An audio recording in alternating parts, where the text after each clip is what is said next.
El miedo es un mecanismo biológico de supervivencia, el sistema de alarma más antiguo del cerebro humano. Te mantiene con vida advirtiéndote cuando algo es peligroso. Pero debido a que es tan poderoso y está tan profundamente conectado a nuestra naturaleza, líderes, instituciones, sistemas y políticos corruptos alrededor del mundo usan el miedo como herramienta para influir, manipular o controlar a la sociedad. El miedo es fácil de activar. Los seres humanos reaccionan al miedo más rápido de lo que reaccionan a la lógica. Si alguien logra asustarte, puede influir en tus decisiones incluso antes de que empieces a pensar. Aquí tienes la verdad directa, sin filtros y sin adornos. El miedo es fácil de activar. El miedo es el interruptor más antiguo del ser humano. No necesita permiso, no consulta, no pregunta. Entra como un ladrón en la noche y toma el control. Y lo más brutal es que quien sabe activar ese interruptor puede manejar a las masas como si llevaran un control remoto incrustado en el pecho, como una manada de ovejas. Ese es el verdadero poder, no el dinero, no la fuerza, sino la capacidad de encender miedo. La cruda verdad es esta: todos somos vulnerables. Desde el más fuerte hasta el más sabio. Porque el miedo no entra por la razón, entra por instinto. Cuando sientes que algo te amenaza, tu cerebro deja de filosofar y empieza a obedecer. Y ahí es donde muchos caen: gobiernos, líderes, religiones, empresas, todos conocen esa debilidad humana. Y la usan. Pero aquí viene la parte épica: también puedes usarlo tú. No para manipular, sino para despertar. Cuando entiendes cómo funciona tu miedo, descubres que ya no te controla. Eres tú quien lo observa, quien lo enfrenta, quien lo apaga. El miedo es fácil de activar, sí, pero también es fácil de destruir cuando te atreves a mirarlo de frente. La libertad empieza cuando entiendes tus propios monstruos. La obediencia nace donde el miedo gobierna. Cuando la gente teme perder lo que ama, su seguridad, su estatus, su identidad, se vuelve dócil. Es la verdad incómoda que nadie quiere admitir: el mundo no está lleno de personas obedientes por naturaleza, está lleno de personas temerosas.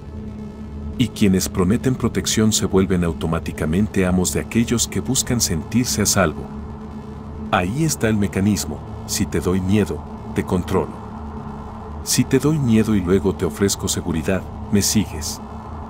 Eso hacen los tiranos, pero también los jefes mediocres, las instituciones, los manipuladores y los sistemas. La obediencia basada en miedo no construye sociedades fuertes, crea sociedades paralizadas. Pero aquí está el giro épico: el que deja de obedecer al miedo, deja de obedecer a cualquiera que trate de usarlo contra él. La verdadera rebeldía no es gritar, protestar o romper cadenas visibles. La verdadera rebeldía es simple: dejar de temer. Cuando lo logras, recuperas tu voluntad, tu voz y tu camino. La vida deja de empujarte y tú empiezas a empujarla a ella. El miedo crea obediencia, pero la conciencia crea libertad. El miedo divide y aísla. El miedo tiene una capacidad brutal: convertir al vecino en enemigo, al desconocido en amenaza y a la sociedad en un tablero donde todos sospechan de todos. Civilizaciones enteras han sido moldeadas no por amor, progreso o cooperación, sino por divisiones provocadas. Cuando haces que un grupo tema a otro, los controlas sin necesidad de cadenas. Así se ha moldeado el mundo: divide, asusta, manipula.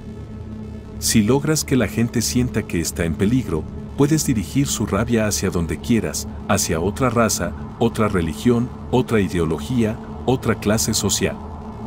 Es un truco antiguo, sucio y efectivo. Pero aquí viene lo poderoso: cuando entiendes que el miedo que te separa no nació en ti, sino que te fue sembrado, empiezas a despertar.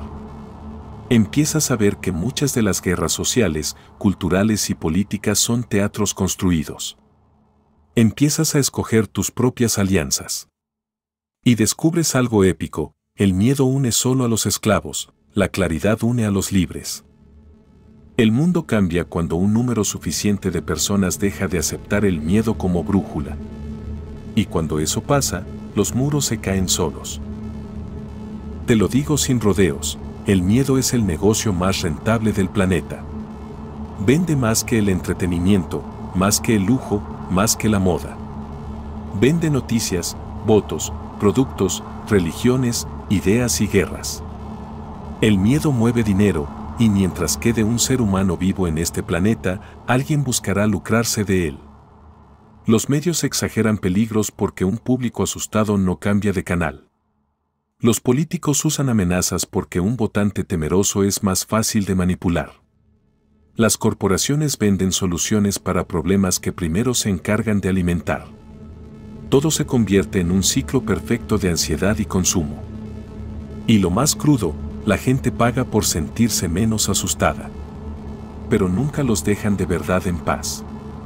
Porque un cliente sin miedo deja de ser cliente. Aquí viene tu parte épica, cuando aprendes a identificar que miedos no son tuyos, sino implantados, recuperas tu criterio. Dejas de comprar, de seguir, de votar, de reaccionar como ellos esperan. Te conviertes en un ser humano sin precio. Y un ser humano sin precio es la peor pesadilla de quienes viven de vender miedo. Las sociedades no solo se construyen con leyes, se construyen con miedos. Miedo a fallar, miedo a desobedecer, miedo a destacar, miedo a ser diferente. Así moldean generaciones completas para que encajen en moldes pequeños, predecibles y fácilmente manipulables. El miedo se convierte en identidad cuando te lo repiten desde niño: no hagas eso, ten cuidado, no sueñes tanto, no te arriesgues. Y así crecen millones de personas pensando que su personalidad es cauta, cuando en realidad solo está condicionada. La verdad pura: el miedo es una fábrica de seres humanos obedientes, silenciosos y dóciles. Pero aquí viene lo épico: tu identidad real está enterrada bajo capas de miedo heredado, no nacido. Y cuando comienzas a quitar esas capas, surge alguien distinto, alguien más valiente, más creativo, más ambicioso, alguien que siempre estuvo ahí pero nunca lo dejaste salir. Ese es el despertar, darte cuenta de que tus límites no son tuyos, sino diseñados. Y cuando entiendes eso, se rompen. Por primera vez no actúas por miedo, actúas por voluntad. El miedo es la prisión más grande del mundo y ni siquiera tiene barrotes. Te encierra desde dentro, en tu cabeza, en tus decisiones, en tus sueños. No necesitas guardias cuando tu propia mente te dice que no puedes, que no debes, que es peligroso, que no estás listo. El miedo destruye más sueños que el fracaso. Mucho más. Porque el fracaso te enseña, pero el miedo te detiene antes de intentarlo. Y aquí está la verdad brutal: la mayoría de las personas no viven la vida que quieren, viven la vida que el miedo les permite. Por eso hay tanta frustración, tanta gente sintiéndose vacía, tanta mediocridad disfrazada de realismo. Pero aquí es donde entra lo épico: el miedo no desaparece, se domina. Se enfrenta. Se usa como combustible. El que actúa aún con miedo es el que se convierte en leyenda. El que avanza temblando es el que termina liderando. Y la vida empieza de verdad cuando decides no dejar que el miedo sea tu dueño.